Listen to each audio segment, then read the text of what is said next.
ஸ்ரீ குருபியோ நம. எல்லோருக்கும் நமஸ்காரம். இன்னைக்கு நம்ம ஆலய மியூசிக்கல்ஸ்ல எதை பத்தி பார்க்க போறோம்னா, இன்னைக்கு குரு வாரம். குரு அப்படின்னு சொன்னாலே நம்ம எல்லாருக்கும் சட்டுன்னு ஞாபகம் வருது சாக்ஷாத் அந்த ஜெகத்குரு மகாபெரிவர் தான். அப்படிப்பட்ட ஜெகத்குரு மகாபெரிவாவே குரு அப்படிங்கிற அந்த வார்த்தைக்கு அர்த்தம் என்ன அப்படிங்கிறத ஒரு கதையின் மூலமா நம்ம எல்லாருக்குமே புரியுற மாதிரி எளிமையா விளக்கியிருக்காரு. அதை பத்தி தான் இந்த காணொலியில நம்ம பார்க்க போறோம். வாங்க வீடியோக்குள்ள போலாம். இந்த கதைய மகாபெரிவா எங்கேருந்து சொல்ல ஆரம்பிக்கிறார்னா, ஒரு ஊர்ல ஒருத்தருக்கு சஹஸ்ர போஜனம், அதாவது 1000 பேருக்கு சாப்பாடு போடணும் அப்படிங்கறது ஆசை. அதுக்கேத்த மாதிரியே அவரும் செஞ்சுன்னு வந்திருந்தாரு. அந்த வழியா போன ஒரு இளைஞன் இந்த சஹஸ்ர போஜனம் அப்படிங்கிற அந்த விஷயத்தை கேள்விப்பட்டு, நாமளும் கலந்துக்கலாமே அப்படின்னு சொல்லிட்டு ரொம்ப ஆசையா அந்த சஹஸ்ர போஜனத்துல கலந்துக்கிறதுக்காக கிளம்பி போறான். அந்த சஹஸ்ர போஜனத்துல கலந்துக்கலான்னு புறப்பட்ட அந்த இளைஞன் போயிட்டே இருக்கும்போது திடீர்னு கால்ல அடிபட்டு அப்படியே ரோட்லயே அந்த மாதிரி உட்கார்ந்துடுறான். அந்த வழியா போன இன்னொரு பெரியவர் அந்த இளைஞனை பார்த்து, என்னப்பாச்சு, ஏன் இப்படி ஒரு மாதிரி வருத்தமா உட்காந்துட்டு இருக்க அப்படின்னு கேட்டபோது அந்த இளைஞன் சொன்னான், அது ஒன்றும் இல்லை, இந்த மாதிரி பக்கத்துல சஹஸ்ர போஜனம் போடுறாங்கன்னு கேள்விப்பட்டேன். நானும் ரொம்ப ஆசையா அதுல கலந்துக்கலான்னு போனேன். ஆனா எதிர்பாராத விதமா என் காலில் அடிபட்டு என்னால இப்ப அதுல போய் கலந்துக்க முடியுமான்னு தெரியல. அதான் ரொம்ப வருத்தப்பட்டு உட்காந்துட்டு இருக்கேன் அப்படின்னு சொல்லிட்டு அந்த இளைஞன் அந்த பெரியவர் கிட்ட சொல்றான். இதை கேட்டுட்டு அந்த பெரியவர், அடடா அப்படியா, சரி கவலைப்படாத, ஒன்றும் இல்லை, நானும் அந்த சஹஸ்ர போஜனத்துக்கு தான் கலந்துக்கலான்னு போறேன். நான் வரும்போது அங்க இருக்கிற சாப்பாடுலாம் உனக்கு வாங்கிட்டு வரேன், நீ நல்லா சாப்பிடலாம், சரியா, கவலைப்படாத அப்படின்னு சொல்லிட்டு ஒரு மாதிரி ஆறுதல் சொல்றாரு அந்த பெரியவர் அந்த இளைஞன் கிட்ட. அந்த பெரியவர் அந்த சஹஸ்ர போஜனம் எங்க நடக்குதோ அந்த இடத்துக்கு போய் சேர்றாரு. போன உடனே தான் சாப்பாட்டை பற்றி கூட கவலைப்படாம முதல்ல அந்த இளைஞனுக்கு நம்ம சாப்பாடு எடுத்து கொடுக்கணும் அப்படிங்கறதுலயே ரொம்பவே குறியா இருந்தாரு. என்ன பண்ணாருன்னா, யார் அந்த சஹஸ்ர போஜனம் போடுறாங்களோ அவங்க கிட்ட போயிட்டு, இந்த மாதிரி இன்னாருக்கு வேணும், நான் எடுத்துக்கலாமா அப்படின்னு கேட்டோடனே, அந்த யார் அந்த சஹஸ்ர போஜனம் போடுறாங்களோ அவரும் ஒரு மாதிரி ரொம்ப தாராள மனசுக்காரர் போல.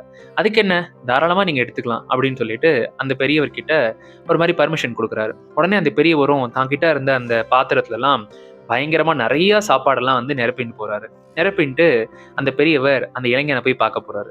அந்த பெரியவர் அந்த இளைஞனோட இடத்துக்கு போய் சேர்ந்ததுக்கு அப்புறம், பாத்தியாப்பா, உனக்காக நான் அந்த பாத்திரம் நிறைய சாப்பாடு வாங்கியிருக்கேன், என்ன உனக்கு இப்ப சந்தோஷம் தானே, நல்லா திருப்தியா வயிறார சாப்பிடு அப்படின்னு சொல்றாரு. உடனே அந்த இளைஞன் சொல்றான் அந்த பெரியவர்கிட்ட, ஆமாங்க, எனக்கு ரொம்ப ரொம்ப சந்தோஷம். நான் வந்து டைரக்டா அந்த சஹஸ்ர போஜனம் எங்க நடக்குதோ அந்த இடத்துக்கு போயிருந்தா கூட எனக்கு இவ்வளவு சாப்பாடு கிடைச்சிருக்குமான்னு தெரியாது. வெறும் எனக்கு இலையில விடுற சாப்பாடு மட்டும் தான் கிடைச்சிருக்கும். ஆனா எனக்கு நீங்க இப்படி வயிறு ரொம்ப ரொம்ப சாப்பாடு கொடுத்துருக்கீங்க, உங்களுக்கு ரொம்ப ரொம்ப நன்றி அப்படின்னு சொல்லிட்டு அந்த பெரியவர்கிட்ட அந்த இளைஞன் சொல்றாரு.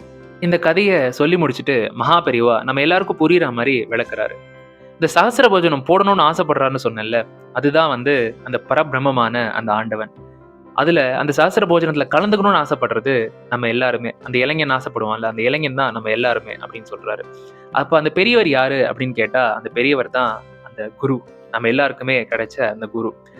அதாவது அந்த பரபிரம்மமான அந்த ஆண்டவன் தன்னோட அருளை நம்ம எல்லாருக்கும் வாரி வாரி கொடுக்கணும் அப்படின்னு சொல்லிட்டு ரொம்ப ஆசையோட காத்துட்டு இருக்காரு. ஆனா நம்ம எல்லார்கிட்டயுமே அந்த அருளை வாங்கறதுக்கான முழுமையான தகுதி இல்லை. ஏதோ ஒரு காரணத்தினால நம்மளால அந்த ஆண்டவன் கிட்டேந்து அந்த அருளை முழுமையா பெற முடியல.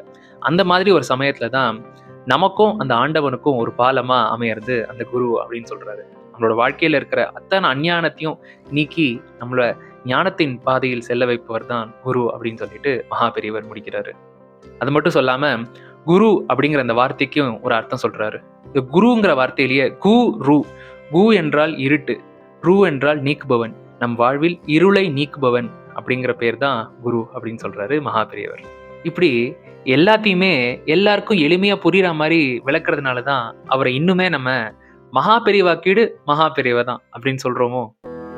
கருணாரச பூர்ண சுதாப்தே காமகோட்டி பீடாதிபதே சரணே சரணம் தேஹிதே चंद्रशेखर गुरुमूर्ते श्री चंद्रशेखर गुरुमूर्ते करुणारस पूर्ण सुधाब्दे कामकोटि पीडाधिपते चरणे शरणं देहिते चंद्रशेखर गुरुमूर्ते श्री चंद्रशेखर गुरुमूर्ते अक्षयानंद चित्शक्ते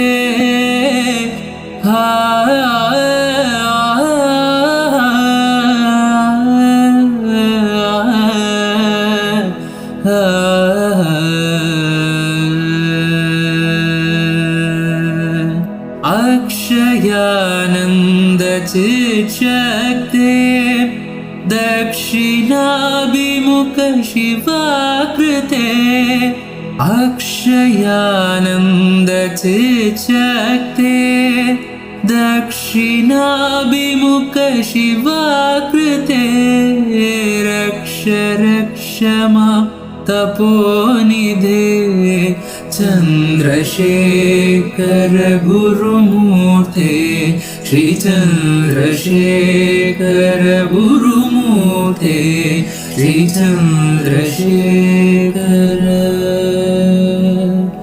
गुरुमूर्ते